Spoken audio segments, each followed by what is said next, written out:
Welcome to the Sandersonian Institute of Cosmere Studies, where there's always another secret.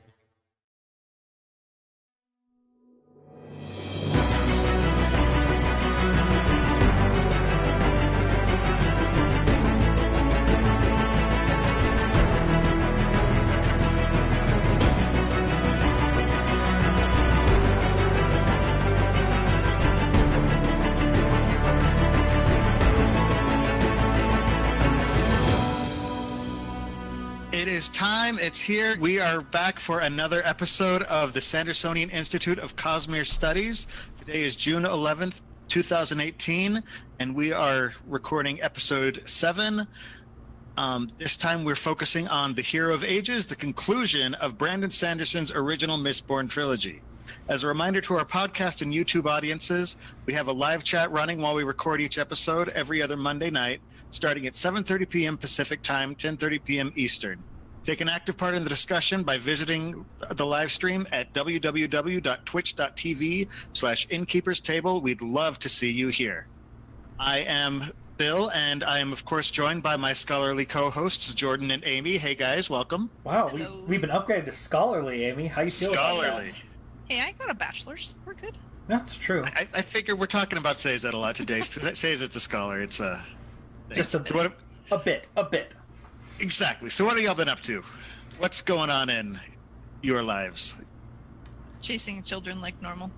I'm also getting ready for a trip, so that's a big thing, and it's my husband's birthday today, so that was fun. I didn't make dinner again. That's exciting. Yay, restaurants. For me, over the weekend, I had some issues keeping my food down. It was wonderful, and I missed out on birthday parties and delicious barbecues, so... Sorry. I would have fed you some, but you wouldn't have kept it down. No, it would have been horrible. Barbecue. I can't think of what might be worse for your stomach than nice red meat. Can I just rub it in? There was also shrimp. That's the worst. Why would you do that to me? Bill you brought the shrimp. I did bring the shrimp. You had shrimp and you've been holding out on me? No, I bought it at Walmart, and I took it. Okay, smart move. I would have smelled it before you got out of your car. Exactly. It's not bacon. Yeah, but shrimp is my bacon. Anyway, so now we're making side references. As for myself, I've basically still been looking for a job. Any of our listeners know of a great writing position, let me know. That'd be great, but somehow I doubt that's going to happen. But yeah, so... Guys, we're finishing up the trilogy. I know. I'm excited. I am so excited. I had forgotten how much I loved this book. I'd forgotten how much I'd forgotten of this book. Oh my God, it's like the first time again. How did I forget that and that and that and that? It's so rich. Mm-hmm. Like, I've wondered for a long time what my favorite Cosmere book is, and it's got to be a toss-up between this one and The Emperor's Soul, just because The Emperor's Soul is very, very tight, very tightly written. It's like there's no wasted words. This one is just rich, and so it's just gooey and decadent with lore. Well, and to your point, maybe we should tell the readers what you did for this book specifically. Oh, so, well, I started doing it for this book, and I'm actually going to do it for the rest of it. I went through, and I just typed up all of the epigrams, the little italics parts before each chapter. And I put it all into a document just so we'd have a coherent, cohesive, full, organized version of it so that I could just read the whole thing. And the thing that was interesting is I put just the chapter number before each of them so I could keep it straight, and it started looking like scripture verses. And so I ended up creating the Book of Harmony. And given who it's written by, holy cow, yeah. Exactly. And the thing is, there's so much lore. A lot of the lore that is in the epigrams, for some reason I had it in my head that it was Word of Brandon stuff that he'd mentioned at various signings and stuff like that. But a lot of this, it's just in there, but it was in the epigrams, and I'd completely forgotten about it. So, yeah, the epigrams are... It's one of those things. I know that it was done in Wheel of Time, because you told me so. And it's incredible how much that. I don't remember the epigrams in Wheel of Time. Or maybe I'm misremembering. It was done in some other stuff, but I don't think it was Wheel of Time. There was something else we were talking about. Okay, well, but the point of the epigrams is pretty incredible, and you're right. The amount that it adds to this book is pretty awesome, because all the actual Cosmere stuff we learn from the epigrams. There's very little that the team is able to figure out in the moment because they're too busy trying, not to die. And they're split apart for big chunks, so they can't really tell person B that, oh, I figured this thing out, so they each have to figure out a lot of things all on their own. Right. Yeah. And the other thing is that the reveals come exactly where Brandon wants them to, because you find something out and here's a little epigram that goes deeper into it. Yeah. Especially the one about the earring. We'll talk about that later. Freaking earring. Freaking earring. I feel weird wearing earrings right now. I should feel dirty, but I don't. Were they stabbed through somebody else's heart before you wore them? Nope, they'd have a hard time because they were only like this big. So, we're good. Or so you say. Okay. So before we dive in, just as a reminder to everybody, the first several episodes of the podcast, what we're doing is we're focusing on specific books, taking a broad view of each one and figuring out talking about where it fits into the Cosmere. Our later episodes, once we've gone through everything that Brandon's written, we're going to start diving deeper into some of the concepts and greater mythologies, and we're going to do some broader theory crafting. We'll do our own theory crafting during these episodes as well, but we'll also add in some deeper stuff later on. So for these episodes that we're working on right now, we're looking at a specific book. And again, today's is The Hero of Ages, book 3 of the original Mistborn series. So, do we want to just start with where we ended off in the Well of Ascension with? So Elend's a Mistborn. Yeah, that's cool. Yeah. How's that working out for it? It seems to be working out rather well, actually. Yeah, he's kind of just like a powerhouse. Yeah, so I think I've mentioned this before, but for each book, Brandon, in this series, sort of like in the first, in Elantris, he had his Trinity storytelling system where he cycled through people. In this one, essentially, each book takes place over the course of about a year, and then there's a year between books. So, so Vin started off at, I think she would be 16. She was 16 at the very beginning? Something like that, 15 or 16. Yeah, I'm not sure which. It's one of the two. Yeah, because they were talking about how the number 16 was important, and that was when... Oh, that's right. That was one of the reasons. I forgot about that. That was the age she was. So she 16 to 17 in the book 1, 17 and 18 between books 1 and 2, 18 to 19 for book 2, 19 to 20 between books 2 and 3. So she would be about 20 to 21 throughout the course of this book. I think I remember reading that. I can't remember if it was 20 or 21, though. And so, we followed her courtship with Elend. I think Elend's supposed to be like 2 years older than her or something. Yeah. But he has a very interesting arc over the course of the 3 books. I mean, he grows more than almost any other character, I think. Him and Vin the most, probably. Yeah. Because he starts off as this rumpled little rebellious schoolboy who thinks, I'm gonna get back at daddy type stuff. And he ends up being this hardcore emperor warrior king. Yeah. And so warrior god king. Not quite god king. Okay. That's his wife. Yeah, his wife is the It's as far as this book in particular takes the three youngest characters of the crew, and they all become adults in this book. Yes. They in a very, very big things, severe way. Oh yeah. I mean, because Vin becomes a deity for a short time and then sacrifices herself. Oh. Elend sacrifices himself, and Spook just puts himself through the ringer. Oh. It's definitely, that's one of the themes of this trilogy, and at the start of the trilogy I wouldn't have figured that, but so many characters sacrifice themselves as part of the plan, because it turns out at the very beginning, preservation sacrificed a little bit of himself to make humans, which it's interesting because obviously we're going to have to talk about Ruin and preservation a lot, but it's interesting how when Ruin starts talking to Vin, and he talks about the fact that preservation put a little bit of more of himself into humans than Ruin did. And Ruin talks about how that little difference, it might as well have been preservation committing suicide right then and there. Because it's one of those things, they both are going to last forever. And that small difference will slowly wear... In Secret History, when...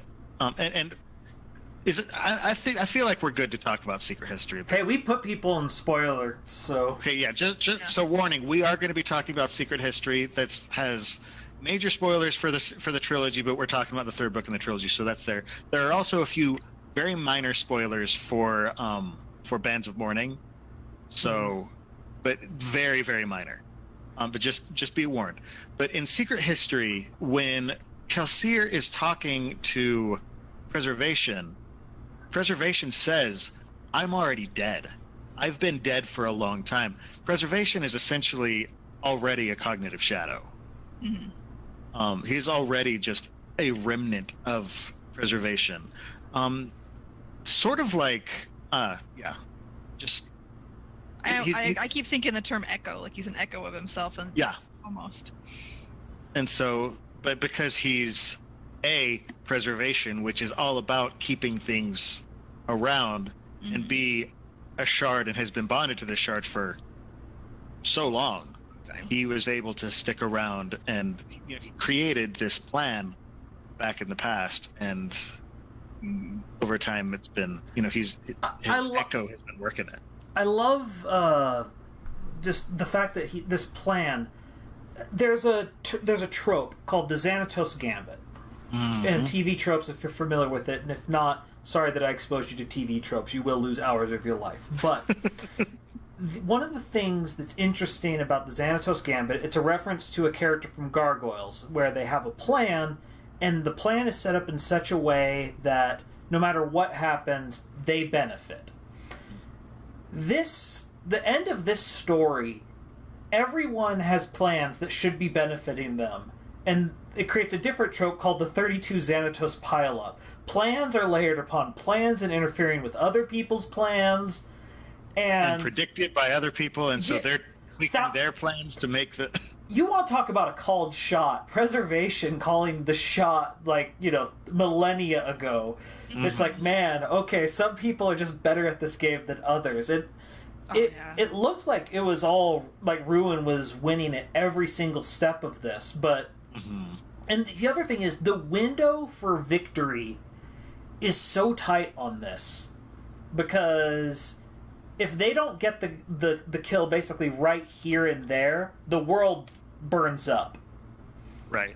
And it's amazing. This is actual end of days things. Yeah. Because again, this was my first 3 series books with Brandon. And you want to talk about a payoff. He just did such a good job of paying off everyone's plans, building on top of one another, and doing the very logical course of events of people's decisions that they've made. And seeing the effects of little things, like talking about Spook in Urto? Urto? Okay. But like, his hero worship of Kelsier comes back in a big way.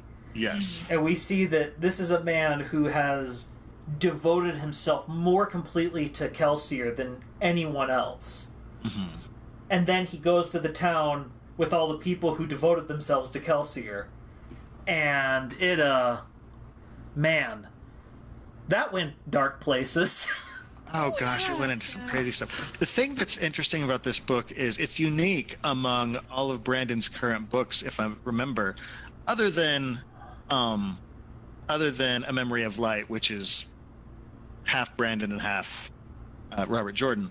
But this one is unique among Brandon's solo ones because it's the only one that's actually the conclusion to a story.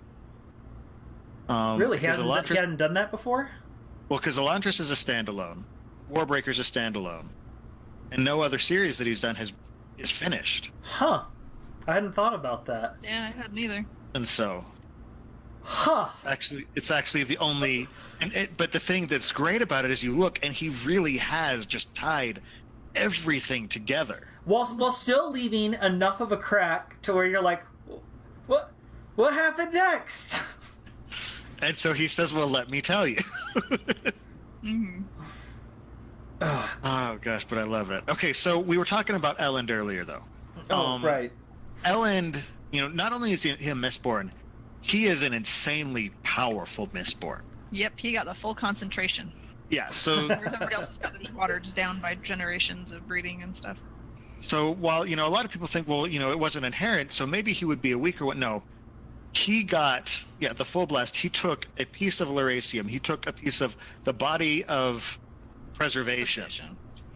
And actually the last piece, because there were two left after the Lord Ruler. Hoy took the other one, and Hoy snagged the other one in an Clever girl. An off-camera scene that we later on see in Secret History. If you haven't read Secret History, what are you do doing yourself a with your favor and life? read Secret History, because it's good. And it's really fast compared to a lot of other stuff. It's a novella. It's not a full book. Yeah. You just listened to the audiobook. How long did that take? I haven't finished it. I'm about halfway through the audiobook right now. My reader on my phone, I just have it as an ebook. It said I think I was about halfway through, and it said I had an hour and a half left of reading or something like that. So okay, 3 hours. I when I listen to audiobooks, I was listening to this one on 2x speed. So, that's right. You listened at uber speed. I normally listen at 1.5 times, but the thing is, Michael Kramer is very, very slow in his narration.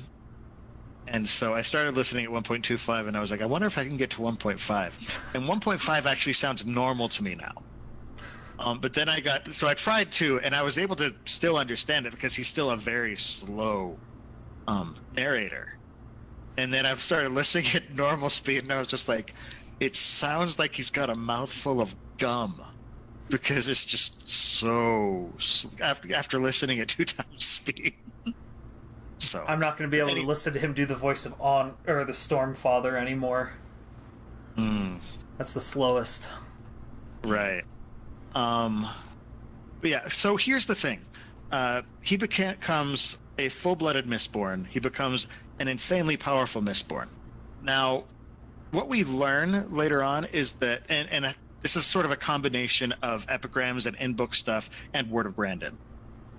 There were Allomancers before the Ascension. When I say the Ascension, I mean when the Lord Ruler took up the power in the Well of Ascension. Because we know that there were Allomancers because Elendi was a seeker. He could burn bronze. Mm-hmm. That one was a Word of Brandon, right? Actually, no. That one was in the epigrams. How did I miss that? Elendi was a seeker. Yeah, I think it was a small. I vaguely remember. It was very, very brief, but he sort of brushed past it. But we do know that I think they say he believes that Elendi was a seeker. I think they find that out when they're figuring out about the mist giving people allomancy. I think it's kind of tied in with that because the epigrams usually tie in with what is going on in the book, even to a small extent. Okay. Yeah. It's just... Part of me thought it was a little bit unfair that Elend got to be super powered right at the very beginning, but it was kind of satisfying that Vin was still better at doing things, just because she actually had the finesse and knew it in the practice, even though Elend was more of a powerhouse, but Vin knew how to use her power better. Yeah. Well, and that sort of ties to the... One of... Brandon really does like his heroes to be really talented at what they do. Mm-hmm. And yeah, he likes specialists. He loves specialists. And so that was the origin of Mistborn, is he wanted a team of specialists. Yeah, here it is the chapter 62 epigram. He says, I suspect that Elendi, the man Rashik killed, was himself a misting, a seeker. Allomancy, however, was a different thing in those days and much more rare. The Allomancers alive in our day are the descendants of the men who ate those few beads of preservation's power. They formed the foundation of the nobility and were the first to name him emperor. So what happened is back when Rashik took over, after he ascended, and he still had to take over the world. He didn't just, after he ascended, immediately become the Lord Ruler. He made alliances with 9 kings, because he had 9 pieces of Lerasium to hand out. And I've heard the comparison. Lord of the Rings. I heard the comparison to the Lord of the Rings. 9 went to human kings. But basically, he offered them in trade for their allegiance the ability to burn elementic metals. Not a bad trade. And, pretty good. And the nobility descended from them. Before the Ascension, though, before this point, there were no Mistborn. So they had Mistings, but there were no Mistborn before that. And the Mist actually would snap people back then. That was the main way that it would come and make things happen. So, but yeah, so we know about that. Now, Jordan, we were talking about Spook a little bit ago. Well, that's right. This is where we learn about savantism. Yeah, so Spook sort of goes through, like, he puts himself through the ringer and goes through a change. Why don't you tell us a little bit about savants? So the concept of savant is the fact someone uses their power so much that it actually warps them physically. You could compare it to sort of being like using it. If you use a chemical too much, your body adjusts to having that level and doesn't like not having that level. So in Spook's case, he became so hypersensitive that like, he could feel like the texture of the ground through his shoes and had to blindfold himself like he was some sort of legendary samurai just to get around during the day. Because it would burn his eyes. In a more in-universe example, I sort of started thinking maybe it's similar to the Soulcasters in the which they are. I'm pretty sure he's confirmed that is savantism. Yeah, like that's what I thought. Because in the Stormlight Archive, you have these Soulcasters who can change things from one material to the other, and people who see them, they notice that they're actually starting to become different materials like crystal or wood they're not entirely human anymore. Point of view from one of them who's changing quite a bit too, I thought. Right. Yeah. I've forgotten about that. You're right. Yeah, I think it's some random lady and she's on a boat or something. I could have sworn she was on a boat. Anyway, she owns a boat. I don't remember. I remember she's like in a small space, which makes me think of a boat for some reason. So, I remember random details. Right. And so, and apparently savant, there's different types of savant. Each metal has their own. Some of them are more impactful than others. Most bronze burners tend to become savants anyway, as do smokers, because copper it's always on. Because they just keep it always on, and so and it's a slow burn too, so you can do it easier. It's a slow burn, and so basically what it does is it expands their range. But with 10 eyes, for example, it just sensitive. Yeah, it changes them pretty drastically. And some people, I was reading speculation that Vin was on her way to maybe becoming a pewter savant as well. I could see that, yeah. Right. Just pushes herself too hard. Which is one of the more dangerous ones. Yeah, but she never quite gets there. Right. But it's the concept of the savant is interesting because it's just another one of those little things that shows Brandon really thinking through the effects of his magic and the fact that these things do affect them physically. It's not just a it's the magic and I'm fine. It sticks with you. Magic requires a sacrifice.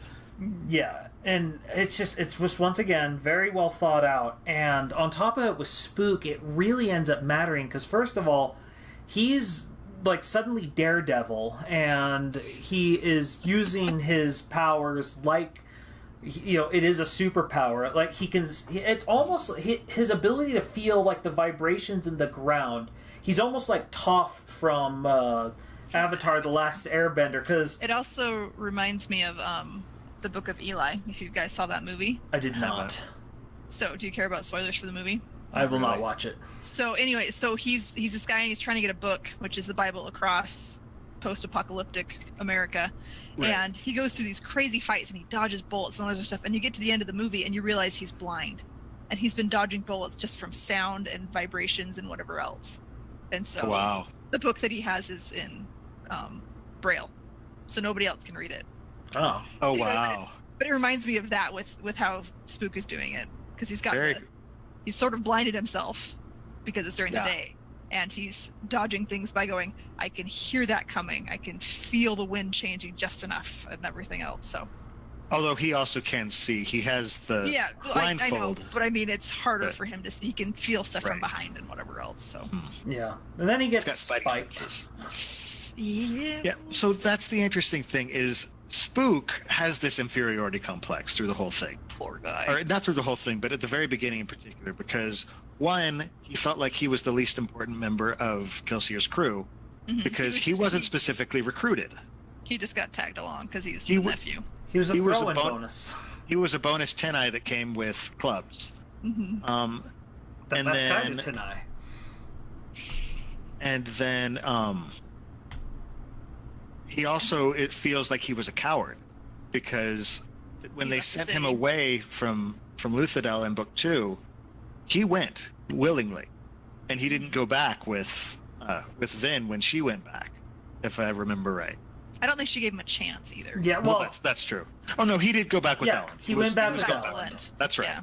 But he knew what he was doing. He was told by Clubs. Yeah, they didn't know, but he knew. And then, of course, he gets back, and Clubs is dead. His uncle, who saved him from a life of being killed, if I remember. Yeah, that's true. Yeah, they were going to kill him. Yeah, because they thought he was cursed. Or his dad was. Yeah. And by the fact that he was an Allomancer, it was going to get them killed because it would get everybody around them connected, and then they'd worry. Because he shouldn't be alive because he's a Ska with noble blood, and that's illegal. So, and so he's got all sorts of issues going on inside of him, and then he gets to Urto, and suddenly, he just keeps thinking, I want to help, I want to do stuff, but I don't have any strength, and then he gets spiked. And suddenly he's seeing Kelsier, who is, as Jordan mentioned earlier, this man that he's idolized, and B, he can burn pewter. Makes you feel really strong, and you can do crazy things. Yeah. Okay, so I wanted to discuss his idolizing of Kelsier because he purposely puts him in the same town where everyone else idolizes the idea of Kelsier. Everyone else in the crew has issues with Kelsier's religion because they knew the man. Spook doesn't seem to care much about the religion, but he still worships the guy. He worships the guy the way you worship a normal person. It's a hero worship rather than literal worship. And one of the things I found interesting in this reread that I didn't like, it was pretty blatant, but for whatever reason I didn't focus too much on it the first time, how much he hated the Citizen for what he felt was perverting Kelsier's entire mission, which is kind of hilarious because when the Citizen points out to Breeze, like, did you even listen to the survivor? and it's like, no, the Citizen's 100% right. Like, if Kelsier got the reins, what you're seeing happening here, like, that could have easily happened everywhere else. Well, again, back to Secret History, because again, I was listening to this today. When Kelsier finds out that they put Elend on the throne, he was mad. And so, like, it said that he raged for days before he was finally able to calm down. I'm just like, ooh, yeah, maybe it's a good thing. Now, Brandon has later on said that Kelsier would have come around, and Elend would have come.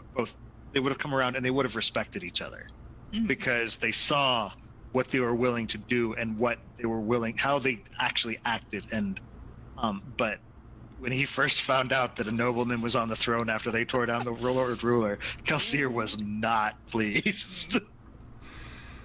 And so, in all honesty, you're right. Quellion, the citizen, was probably more right about Kelsier specifically, but it was one of those at first. Yeah. I don't remember if the comparison's probably made, but it kind of reminds me of the French Revolution. And I'm not an expert on the French Revolution, but just the death just kept coming and coming and coming and coming. It would not stop. And it started with, the nobles in the beginning were very bad, but they were killing too many people. Oh yeah. It was just I think a very horrible thing. I think the line is like they wanted to choke the last king with the intestines of the last priest in the French Revolution. Oh, gosh. I did not know that, and that's creepy. Yeah, they weren't fans. No, not so much. But more to the point, though, it's I find it interesting because it's definitely his. It's weird because in some ways he views Kelsier as a much better man than he really was. Mm-hmm. But he didn't interact with him quite as much in a personal way. He was usually on the sideline. But at the same time, he legitimately loves the man. Mm-hmm. And Spook's story really spoke to me. Just watching him go through all this. Mm-hmm. And in particular, the thing I loved at the end is the fact that he makes the exact same move as everyone else does. He was willing to sacrifice himself for the sake of everyone else. Right. Mm-hmm. I mean, he stretched himself, was burning way too much metal for years at that point, and then was willing to burn himself. You gotta think, a guy who's a savant and has heightened senses goes into a burning building. He numbs himself before he does it, though. How much can he really numb himself, though? Well, yeah, that's true. I remember it said something to the fact of right before he went in, he did something, like he burned extra or something to make it so that he could not feel He stopped burning is what he did. Is that what it was? Oh, so his body went numb because it was not getting the tin like it was used to, and so he was temporarily numb. But at the same thing, it was comparatively numb, but it's sort of it still hurt. I don't doubt that. I'm just saying it was he tried to make it less bad. Right. But it's so cool. I love his growth as a character. Well, and then towards the end of it, after he pulls the spike from himself, and he realizes, everything is that the city is burning. We need to put out these fires, and he goes down into the cave and pulls it out, and immediately, he basically uses his very last inch of strength to pull the lever and release the canals, and then blacks out for days. Can't blame him. And so it's just he's just, again, in the first book he was this sort of side character who talked funny. Mm-hmm. And he talks about that with Beldra. Beldra. And how he's like, I used to talk like that, and he kind of does something and he's like, oh dang it, I did it, I sound so stupid when I did that. And I'm like, oh, it's teenage boy right there. That's teenage anybody right there. And then she's like, oh, that's actually kind of cute. She thought she liked it. Which I thought was funny. I need an author for my life to make girls think this weird stuff I do is cute. So no, but what was that? I was about to say something. Sorry. He goes into the burning building and gives his last. Oh no, he goes in and he spends his last bit, but it's just So Spook, Brandon wasn't planning for Spook to be a major character. It wasn't until he was like partway through writing book 3, I think, that he added in all the Spook stuff. Because he's like, oh, really? Because it feels like it dovetails like so perfectly. I'm surprised. That's editing for you right there. That's what Brandon is amazing at, is editing and putting things in. So, but like he originally wasn't planning on having Spook be that important of a character, and then suddenly he's Lord Mistborn. So, but we'll talk about that when we talk about Era 2. Okay, so Spook is seeing Kelsier. There's a few other people who are seeing and hearing voices. Seeing people and hearing voices. Perfectly natural. Of Oh, course. it's all good. Yeah, so we got Spook. We've Yeah. got in book 2 we had Zane. You know, he was hearing a voice. Quellion is apparently seeing Kelsier as well. You don't find that out till way later, though, in the book, right? Right. That's And when then Spook's about to kill him. the one that just blew my mind, absolutely blew my mind, was Vin hearing Reen's voice. And it's so blatant and mean, and Brandon cheats. And when you know it's there, it is just clearly there. It's But so if you been haven't around since book 1, and it plays on the fact that she is this broken girl who hears a voice of her abusive brother. It's if you haven't sense.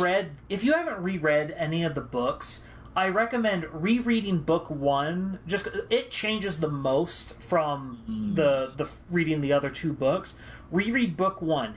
It is you meet Vin. Vin looks at her stuff. She ruminates on what the earring is, puts it in, and then Reen's just, she's like, oh, I just, it's like I hear him in the back of my mind, and you're just like, ah, Brandon, you did it on like page 21. Yep. Out of this 3 enormous book trilogy, and it's been around from the very beginning. For the record, I don't know what the number is. I picked one. Just right. So here's the other thing is that, did y'all know that when Brandon sold Elantris, he also sold Mistborn, even though he hadn't written it yet? No. I thought I heard that I don't know that he sold it, but like they were open to the idea of it at least, but I don't remember exactly. So what happened is when he sold Elantris, they wanted a multi-book deal, and he just sort of giving him an idea of this is more my style of writing, because he sent him several examples. The other thing he sent them was The Way of King's Pride. And he said that his editor saw the book and just started freaking out. He's like, it's 1,000 pages. No, this is way too long. We can't do this. He's just like, no. I'm not planning to do this one. This is just an example of the kind of stuff I'm working on. And he said, I've got another idea in my mind. It's a trilogy. And he hadn't written it yet. But he also wrote all 3 books before the first book was published. So he had the freedom to go back and change things and edit things and make everything. So he wrote all 3 books as one giant chunk of one story. That man. And so he just writes and writes and writes. And I feel like we belabor the point, but Pat Rothfuss, come on! I am still waiting for Doors of Stone. But that said, I'm also really excited for The Last Metal, which is Brandon's next conclusion to a series. So and it's another Mistborn. It's another Mistborn, and I'm so I drool over these books. So, but yeah, so you shouldn't do that. You have the paperback version. It's just not hygienic. I have hardbacks. Oh, good point. Okay. Hey, we've got a Lizzie in the stream. Hey, Lizzie.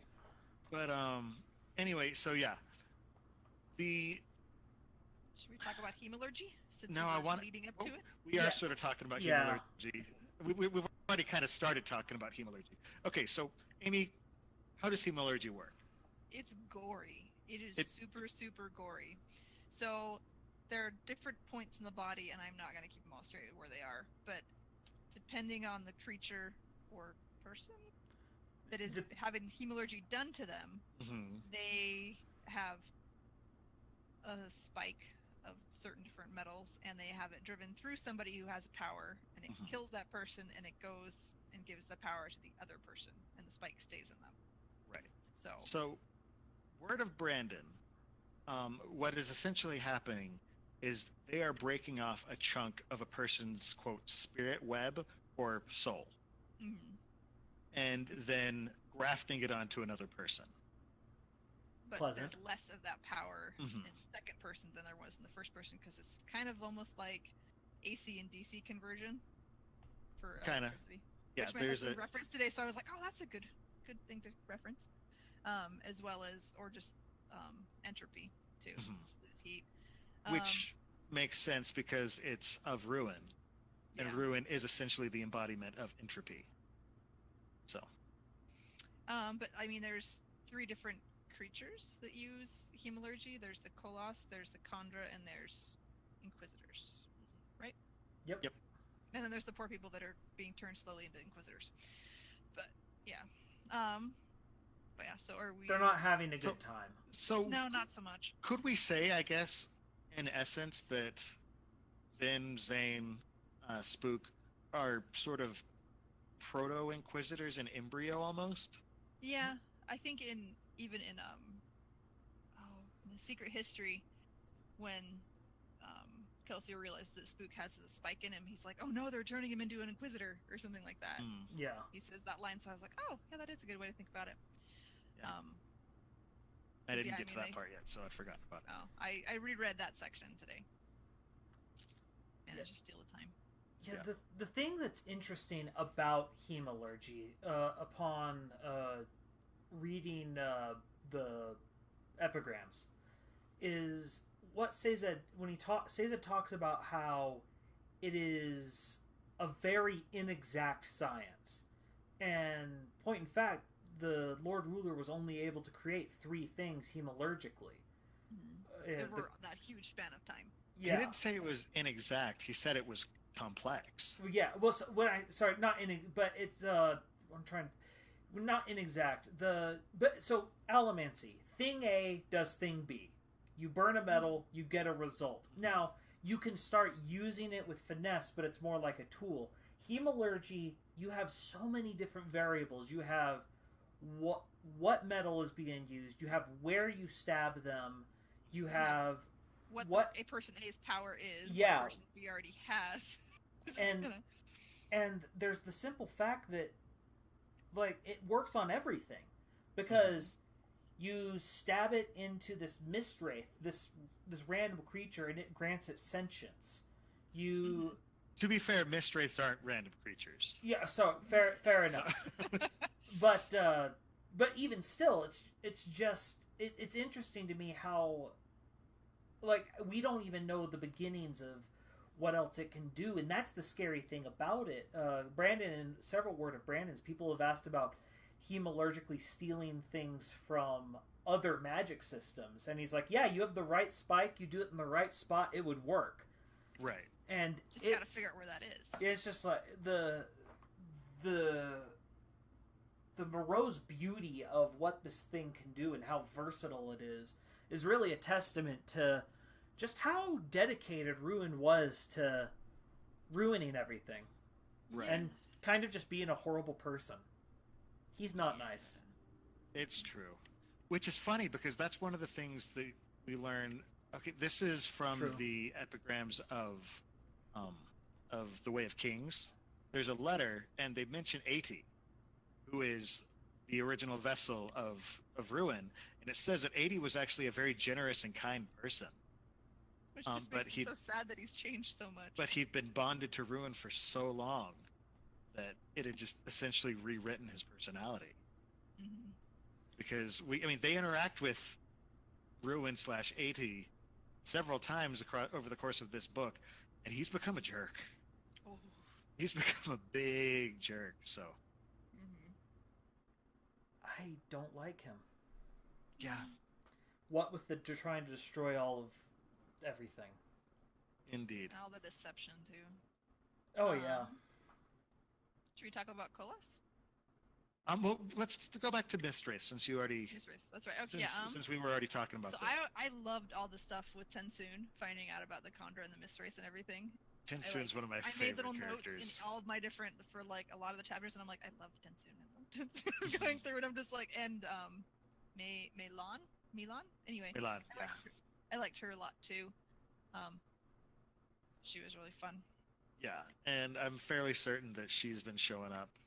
Well, in other places, on other worlds. So yes, I know there's one definite place. Now that I thought about it more, and I met her in the book again, I was like, oh, now I remember things. I just have to reread things and go, oh yeah, I do have that memory somewhere. It's hard to remember stuff. And there's so many books. There's so much to remember. Brandon writes a lot, is what we're trying to say. He does. Okay, so someone- so Mistwraiths though, and Kandra. So are we gonna go full? We're going to full spoiler. Oh, where they yeah. came from. We finished. This is all about the last Okay. book. So 'Cause I the felt trilogy. so dumb that I had forgotten where Mistwraiths came from, but they used to be the Feruchemists when the Lord Ruler was not a Lord Ruler. Yeah, they were all the people who were They were Rashek's all the people. terrorists, not the Feruchemists, right? Yeah, They were the Feruchemists Or specifically. they were the Feruchemists. That's right. because the Lord Ruler was afraid of having somebody who was both a Feruchemist and an Alamancer, because then they would have access to the same power he did. So That's he right, tried but to. So he turned every living Feruchemist at his time into a Mistwraith. But he gave these packmen who were with him. He made them the first generation. Yes. That's what I was going for. I got that right. I know. Sorry, that. I thought. Well, the thing is, there was an original theory that the Pac-Men were the original Alamancers. He'd given them Lerasium, but then it's proven wrong because they're the kings or whatever. Because then they would have had the same abilities as him. Yeah.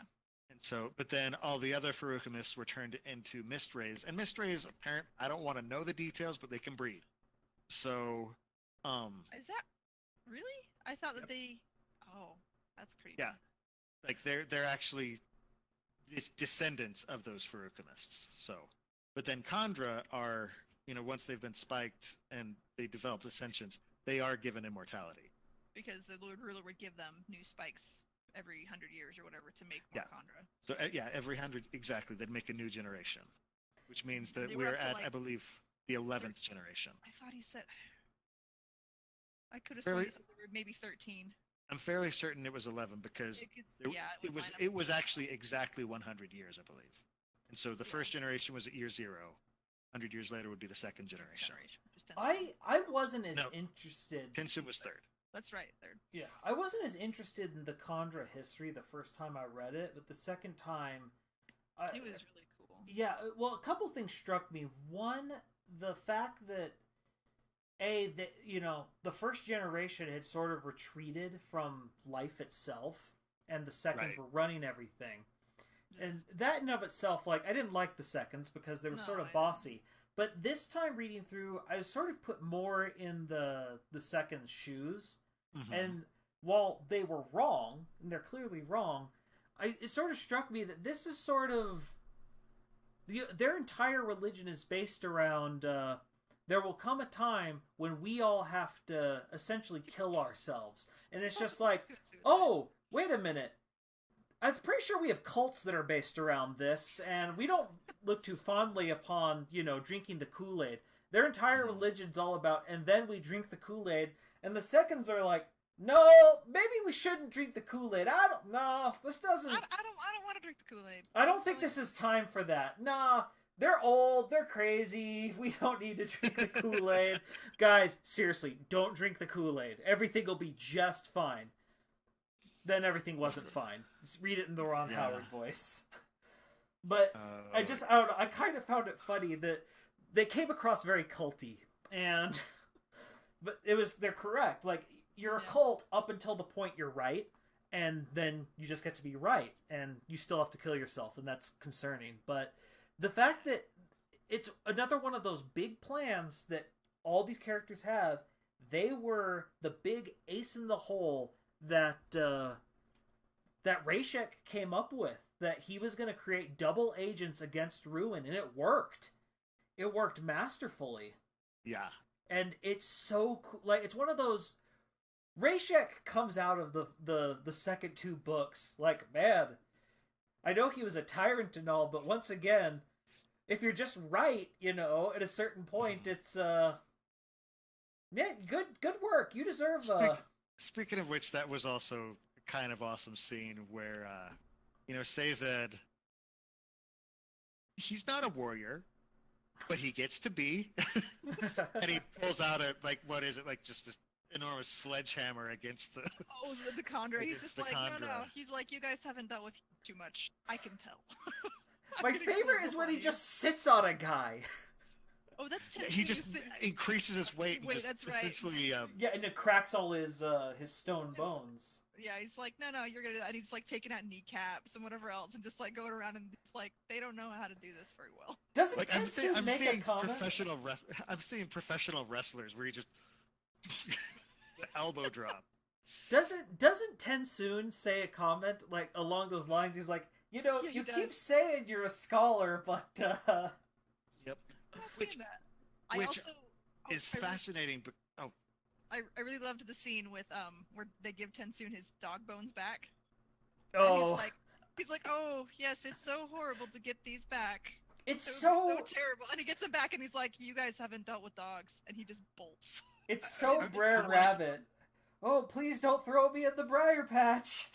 I Don't want to do go back that. to what we were talking about just a second ago. Sorry, actually, I just love for a that second. scene. Because we were talking about Seized and Tensoon's comment on you keep saying that you're not a warrior, but after a while you start to wonder. That was one of the terrorist prophecies. Oh, that's right. That's Where it right. says he was not a he's not a warrior, but he becomes one or something. I'll look. You can put them down in the show notes. That's in the. I think that one was in.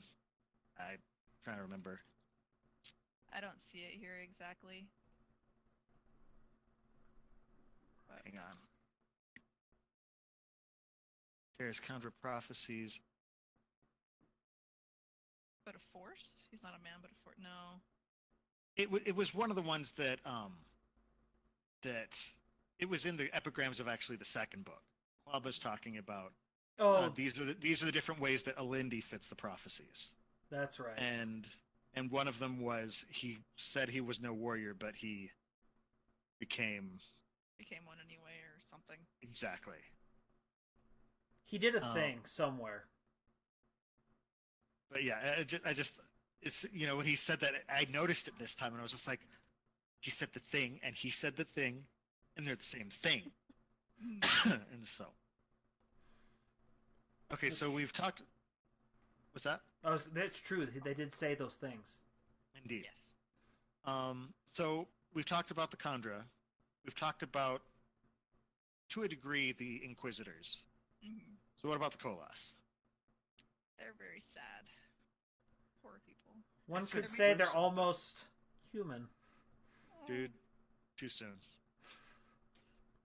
They're made out of 5 people. That's what makes them so sad. Dude, too soon. Too soon.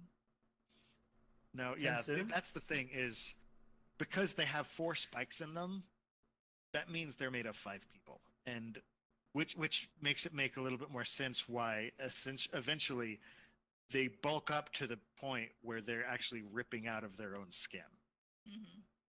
because they just have that much physical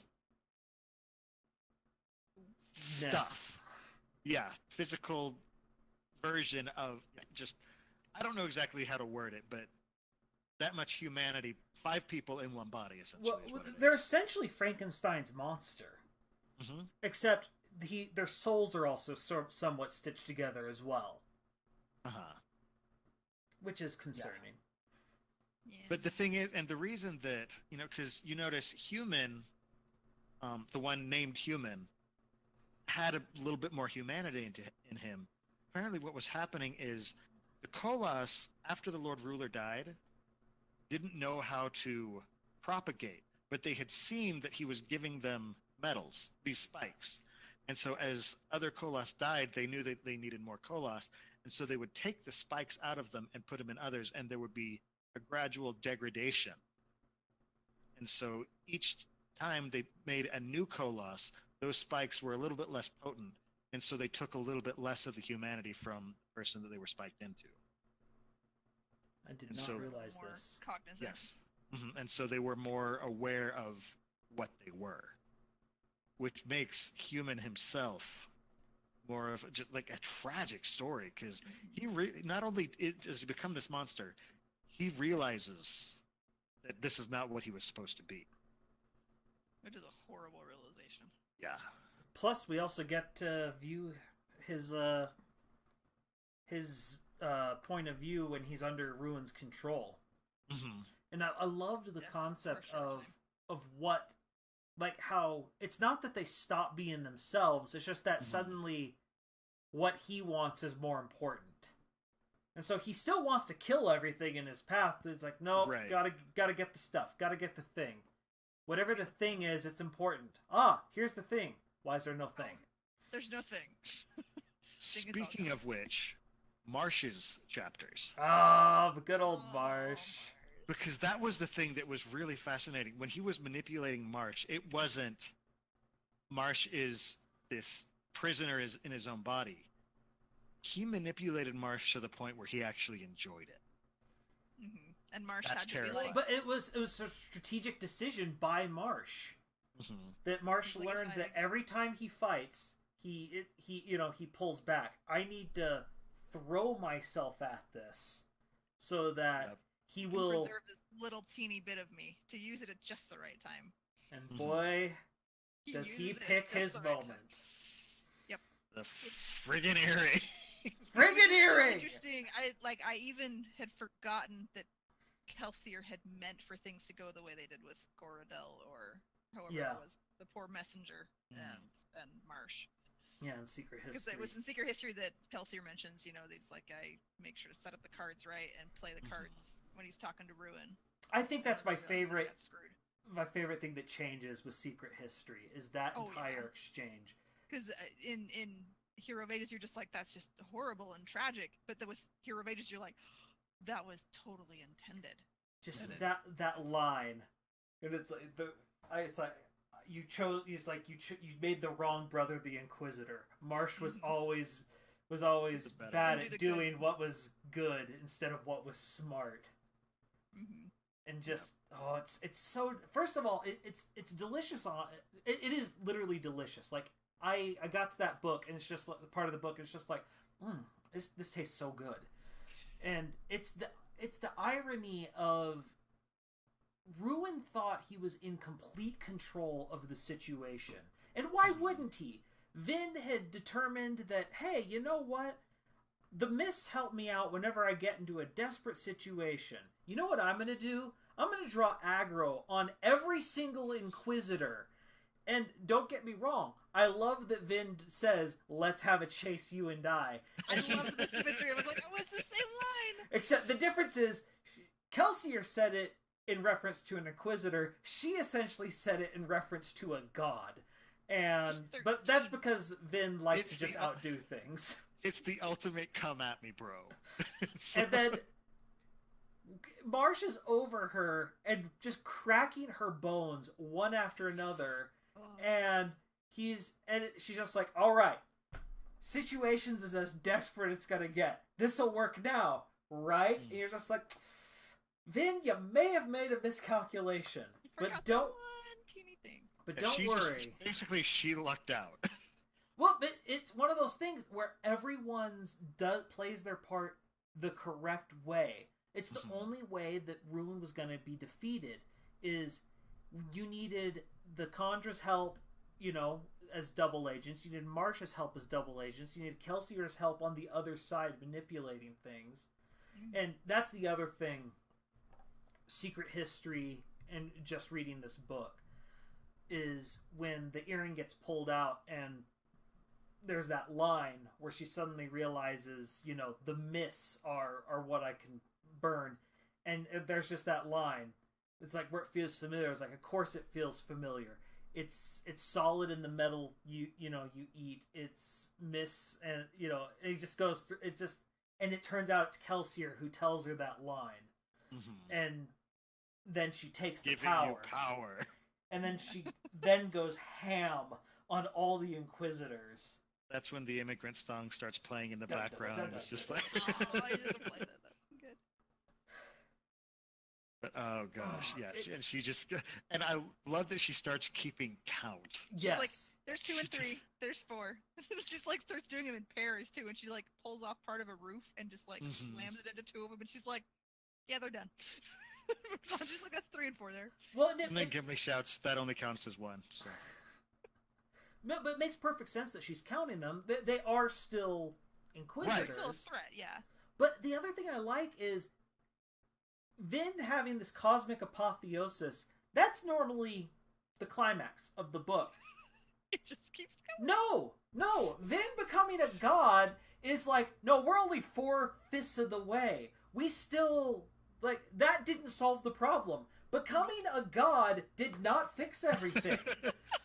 Like, Yeah, so here's what is up with Brandon?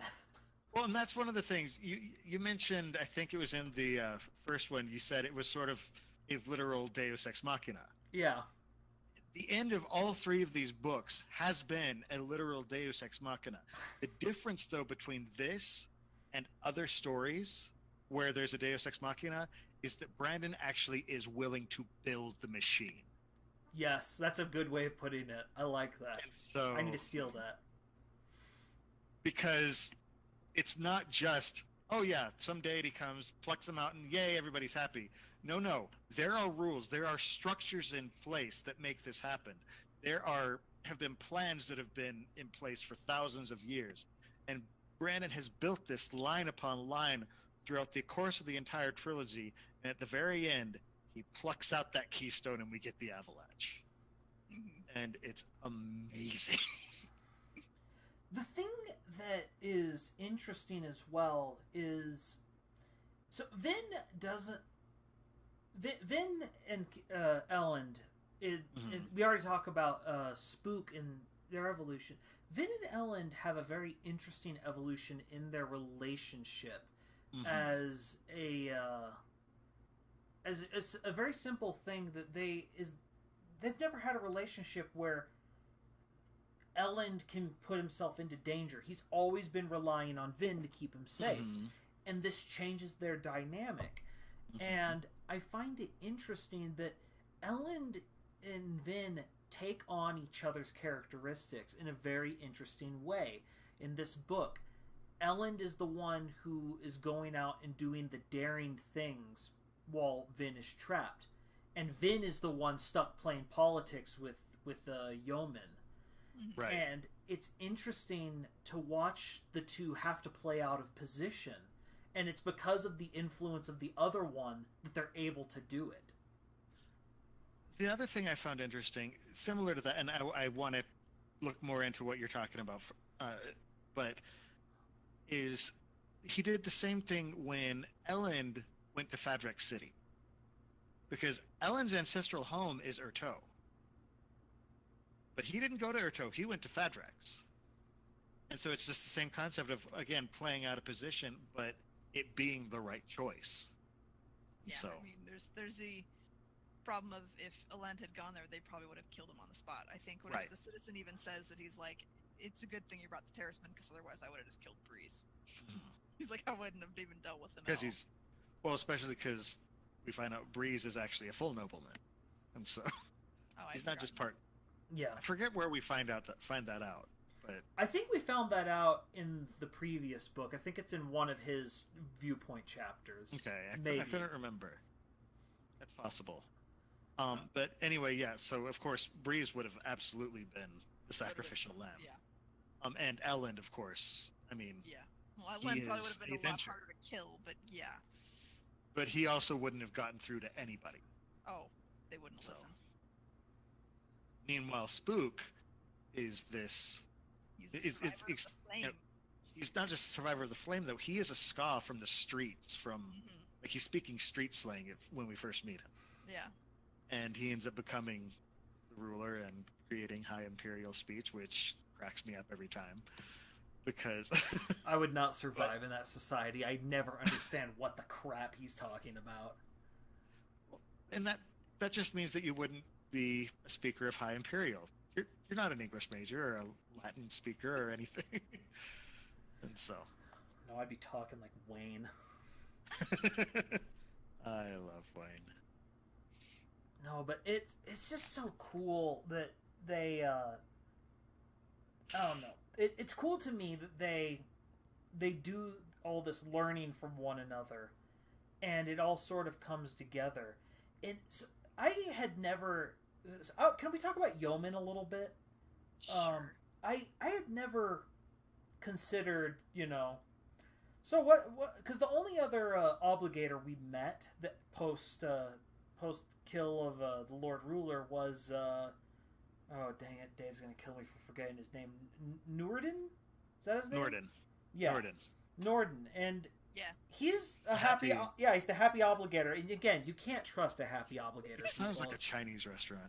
Just don't trust happy obligators. But it's one of those things that you meet Yeoman he's trying to figure out, you know, I love how he's convinced that no, Lord Ruler's still around. He plans something, and Vin finally figures out the whole reasoning behind everything is the fact that Yeoman hasn't killed her is because Yeoman doesn't know how she fits. And right. It's an interesting The theology. Yeah, it's the fact that the theology is so important to him that we actually haven't dealt with in these books much with people who actually just believe in a religion. We have Sazed, right, who has all these religions that he knows can't be true. And well, but the thing is, he originally did believe all of them. Like, he had faith in all of them. He talks specifically about how he had faith in these religions. So. But it's not the same thing as he has faith that there's something to them. He doesn't know. Originally, he says he believed them all. Like he emphasizes that early on. Yeah. But Sazed is the exception. Yeah. And it's just, I don't know, I found it very interesting, his role in things, and the fact that in the end he comes around and apologizes to Elend. And he's like, you know what? You were for real. I have to give that to you. Can I mention something about Yeoman and Elend? That being? So, I love their debates. They reminded me of the sword fight scene from The Princess Bride. Oh, that's a good comparison. Because, they're citing philosophers back and forth. They're like, well, no, but this person says this. Well, but another person counters that with this. And it's just like, what was it? I find that Tybalt cancels out Capifero. Unless his opponent is studies as Agrippa. Flip. Which I have.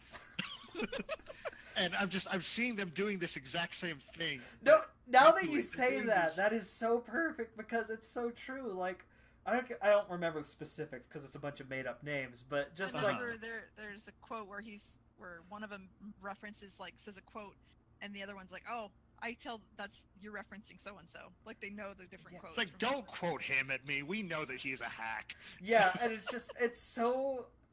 It is. I forgot. He's a heretic. That's what it was. He's like, he's a heretic. You can't quote him. Yeah, I loved it. I had not thought of that comparison. That is perfect. That was good. Good job, Bill. Plus 2 points to Gryffindor. Yay! But anyway, so yeah, I loved the back and forth between Yeoman and Elend, and Yeoman becomes a very interesting character. It was. He's always wearing the 80 on his forehead too, which was. One thing Brandon is very good at is doing antagonists versus villains. Yeah. There are villains. I mean, Ruin in this is a villain. Like, he just misunderstood, Bill.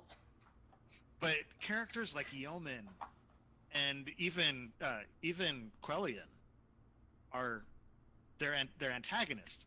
Even the Lord Ruler, essentially, we find out, is an antagonist, but he's not a villain. He's actually the one who's been keeping this sack full of cats from exploding. And so, as sacks full of cats are wont to do. You open it up, the cats are coming out. Have you dealt with cats like that? Yeah. Not explosive ones, no. I'll have to defer to you two. Clearly you have more experience I grew up with cats. My mom would take the cats to the vet in a laundry basket with a lid, and we just weight the lid down. And then you can open the lid, and then you can pull the cat out. Because you could not get them in a cat carrier. It just was not going to happen. I'm learning so much. That was her method. It seemed to work. My children and my husband are allergic to cats, so I have a dog. All right, so I think we're getting to the point where we might want to start winding down. We've still got a lot to talk about, but we'll just do that next time. Because I think a lot of the stuff we have to talk about is a lot more thematic of the sort of the theology of the world and the scholarship and a lot of I have one thing I want to mention real quick. Absolutely. So about when they go to the ball, and Yeoman is Oh. and I loved. There's like one line when Elend's like, I guess we got to go to the ball or whatever, and then Vin has a moment. Where she's like, suddenly Vin grew pale. Elend paused, glancing at her, sensing that something was wrong. He's like, what is it? Assassins, misspirits, wraiths, Kolos? And she's like, I just realized something. I can't go to a ball. I didn't bring a gown.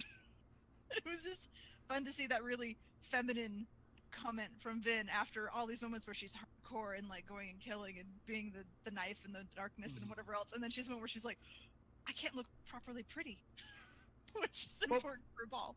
The thing is, though, that was her uniform for whenever she went to the balls, and so she knows this is what I need to do to fit in and be effective. And as we talked about earlier in first one, it having the right outfit really does matter in that situation, and you want to look good. And anyway, I loved that line.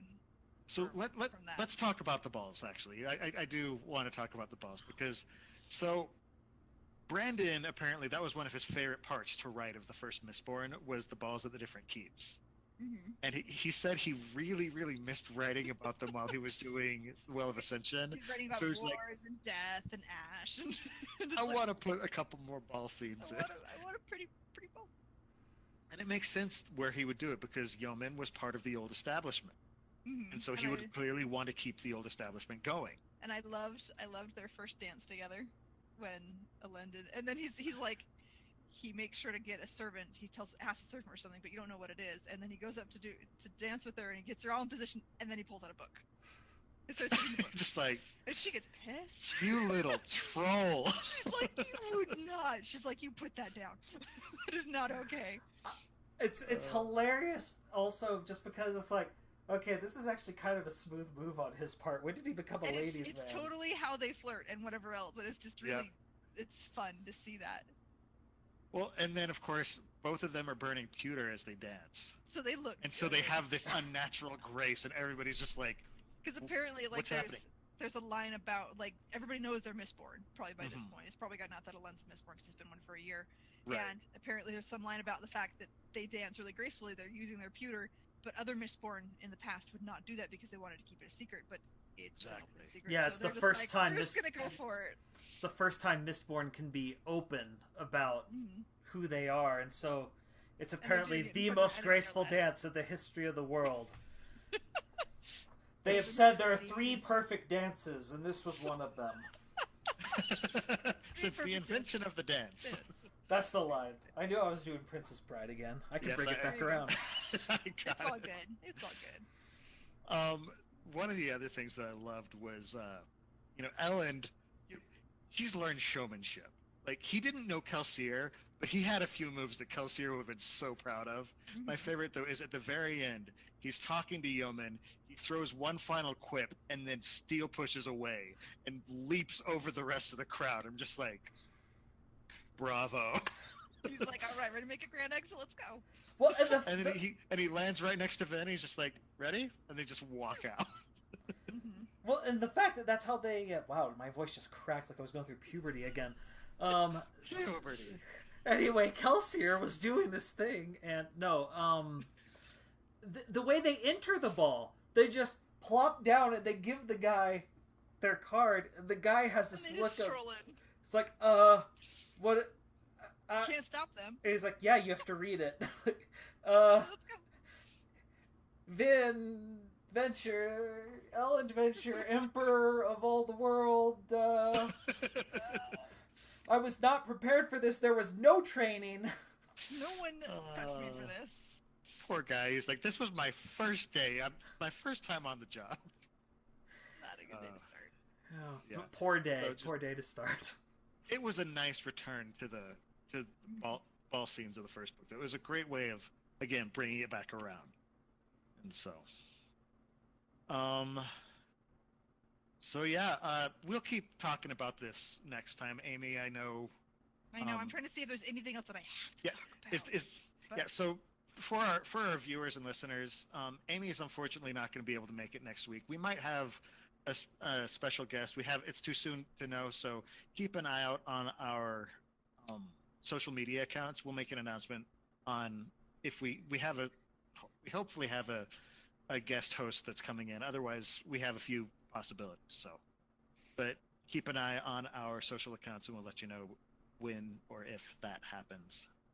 But yeah, so if you have anything that you want to talk about before, I'm just flipping through my notes real quick, and it looks like we've covered pretty much all of them. I mean, other than just me gushing about Condor and how it's really cool, and Tensoon enjoying being a dog, and then he becomes like a giant horse thing, which is sort of freaky. I forgot about that too. I forgot about the when Sazed's riding him to drop him off at the Condor homeland, and it was kind of fun when Sazed goes into the Condor homeland, and they're like, we don't know how to deal with you. They're like, we don't really want to stop him. But... Well, he's a human. He's a human. They're like, we don't. They can't kill him. He's like, they can't hurt me in there. And so he goes in, and they're like, okay, what do we do? Just like, this is. Don't know what to do about this. You know, talking of awkward entrances to the poor guy at the gate. So. All right. Okay. So before we do take off, there is one other thing, just because we always got to talk about it. Hoid. So Hoid's appearance in this book is a lot more blatant than in previous books, but it's also very brief. So in the last book, we had a big scene, lots of dialogue with him, but we had no idea who he was. In this one, he is named. Mm-hmm. And he, so essentially he's a beggar and informant that Vin is going to go talk to in Fatrax. And then she gets this uncomfortable feeling, and she takes off, and he's just sort of left by himself humming in the background. And she mentioned, or I can't remember who it is that mentions that she always works with instinct anyway. That she's like, it's with my gut. I'm just not going to do it, and she doesn't worry about it or anything else later. She just says, "No, I don't feel good. Not doing it." But what we do learn one thing from Mistborn Secret History, Jordan. We learned that Kelsier was the source of the bad feeling. So I wonder. I can't remember why he didn't want her to talk to Hoid. Well, it's because he'd gotten the snot beat out of him by Hoid a little bit ago. Oh, is that what? Yeah. That's right. I'd forgotten that. This is what I get for reading history in 2 different time periods. Yeah, he attacked Hoid, and Hoid realized that he could. So, this is another spoiler for Secret History, but as the Cosmere as a whole, we find out that Hoid cannot physically hurt people in certain situations, at least at this point. Mm-hmm. But then he, defends himself against Kelsier, and he realizes, oh, I can hurt you here, and he lets out a few hundred years of aggression on Kelsier. And so Kelsier's not too fun. Apparently, and word of Brandon is Kelsier and Hoid hate each other. They do not get along. Yeah, and it's just one of those things. It's hilarious because they actually share a ton of traits, and that's probably why they don't get along. And they both seem very dominant personalities too. So that's probably. Oh yeah, there's not a beta male between them. Yeah. They also have a little bit of conflicting. What's it called? Conflicting agendas later. Yeah. Like apparently we find out later on that there's information that Hoid is trying to get out that Kelsier's trying to get out that Hoid's trying to prevent. I don't know the details of that, but so they don't get along. So apparently Kelsier sees Hoid and he's just like, oh no, Vin, don't talk to him. And then Hoid looks towards him, and Kelsier feels like this actual physical chill and numbness go through him. I didn't catch that. I guess I was reading too fast. And then gets the uncomfortable feeling, and she takes off, and Kelsier chases off her after. So yeah, so that's Hoid's appearance in this book. Very simple. Let's start wrapping up. Let's see. So as always, we want to thank our patrons who make it possible for us to keep creating these episodes. The show is free for everybody, of course, but if you want to support us, even with just a $1 or $2 donation for each episode, you can go to patreon.com/Cosmere Studies. By becoming a patron, you get access to our Discord channel where you can continue the discussion about the Cosmere and the show itself. You also get bonus content like the 6-7, a collection of 7 pieces of content each episode that we find and want to share with our viewers. You also get early access to any bonus shows we produce, automatic entry into any giveaways we have, and more. But most importantly, you help us to build the show. With the help of our patrons, we're able to expand the show and are hopefully going to be able to record more frequent episodes. And be able to improve the quality of the episodes that we're recording as well, better microphones and other equipment upgrades. Before we go, each of us has our own personal projects that we work on outside of the Sandersonian Institute of Cosmere Studies. Amy, where can we find your work when you're not here? I am on Instagram and Vero and Twitter and Facebook under Coincidence Cosplay, or on Twitter it's Coincidence Cosp, as it says on my little circle-y thing. And I haven't been able to do as much because I've been getting ready for the trip, and I'm kind of stuck on some things. Like I've been talking about, I've been printing the Facetin gun, the huge rifle. Right. And I realized that I was not doing the dimensions right. Like I wasn't looking at the top-down view, and so I kind of have it just like straight, and it needs to go like this and go a lot more in and then out. And so I'm like, well, that's like 2/3 of it I have to print and fix again. So that's cool. But I want to do it in the contest eventually, so I have to do it right. Accuracy, right. So yeah, it's fun. So that's like $20 worth of material gone and a bunch of hours. But yeah, $20 is better than totally screwing it up. Right. So, and I have my Star-Lord leather boots like almost done. I just have to glue them together and do straps, and that's it. And then my Star-Lord will be done, other than my husband fixing the paint job on the guns just a touch. So that'll be good. Awesome. So that's me. All right. How about you, Jordan?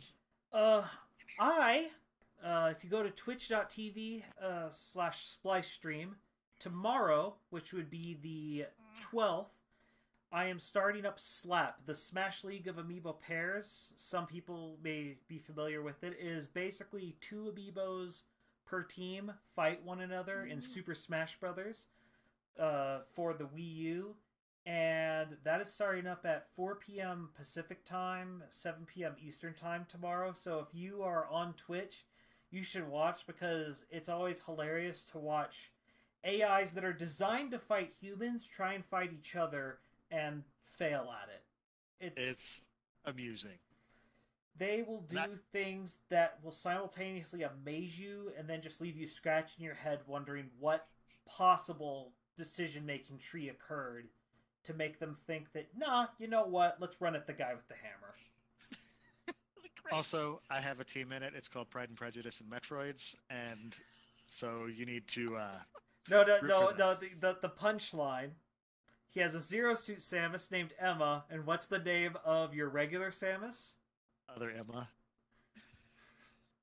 Because it's play on other end. Other end. Anyway, so... I love it. But yeah, so pay attention to that. Of course, we just saw Rosie as well. Yeah. Amy, where can people find Rosie? She's at Cosmere Study, or she's on Instagram at Cosmere Puppy. Cosmere_puppy. Is it? Oh yeah, there's an underscore. Sorry. Yeah, so that'll be too many Cosmere words. Too many. And puppies. So you can find her cuteness there as well. As for me, when I'm not here, I am still writing board game reviews over at the Innkeeper's Table. I haven't had many posts recently. I've gotten distracted by a lot of different things going on in my life. But hopefully I should actually have the Takenoko review that I talked about last time up in the next few days. So you can follow me on Facebook, Twitter, and Instagram at Innkeeper's Table, or you can find the reviews at www.innkeeperstable.com. If you're enjoying the show, we would love it if you'd give us a 5-star review over on iTunes. It's probably the best way that you can help us to support us right now, because it helps more listeners to find us and to build our community around the show. Also, make sure to share the podcast and videos with your friends, people you know who are Brandon Sanderson fans, family, just to help get the word out. Before we sign off, Amy and Jordan, do you have any other final thoughts about Mistborn or its place in the Cosmere specifically? You sort of blew into a lot more stuff than I would have thought the first time reading through. But then again, the first time reading through, I didn't know as much about the Cosmere either. So it's all sorts of crazy tangled webs. You sort of blew my mind when you pointed out this is the only series Brandon has ever completed. I know. Only series of his own. He completed the Wheel of Time. That's a fair point. He completes other people's work at the same rate that he completes his own work. And he just keeps starting new works all the time, too, because he made that other announcement with the... Oh, yeah, that's right. If you're fans of Brandon Sanderson, they announced today Dark One, which is going to be it's going to be over the course of several different types of media, but mainly a TV series. It was originally going to be Cosmere, originally going to be young adult, and the concept is essentially this kid keeps having these visions of another world where he is destined to be the ultimate destroyer. He's ruined. So, I think the way Brandon has described it is Harry Potter from Voldemort's perspective. Okay. So, that's a heck of an elevator pitch. Indeed. So, but yeah. Anyway, so I think that wraps it up. In addition to the live episodes of the show that stream on twitch.tv/Innkeeper's Table every 2 weeks on Monday nights at 7:30 p.m. Pacific Time, 10:30 p.m. Eastern Time, listeners can also find our videos on YouTube or audio versions of the podcast on iTunes, Google Play, and just about any other service that carries podcasts by searching for Cosmere Studies. You can follow us and contact us through Twitter, Instagram, and Facebook under the profile @Cosmere Studies. We do have our Facebook open now. As we mentioned, Amy unfortunately isn't going to be able to make it for our next episode, but keep an eye out on those social media accounts. We're hoping to have a special guest to cover for her. Sorry, it's not Brandon yet. So but hopefully maybe someday. But one day. One day. Tell us your feedback and ask us your questions. Let us know what you think of the show and what your favorite moments from the Cosmere have been. Tell us about your theories regarding what Brandon's got going on in his head when it comes to the Cosmere. You can email us at cosmerestudies@gmail.com, or you can reach out to us on social media or on the comment section of our videos on YouTube. That does it for this week's episode of the Sandersonian Institute. So on behalf of Amy, Jordan, and myself, thanks for listening, and remember, there's always another secret.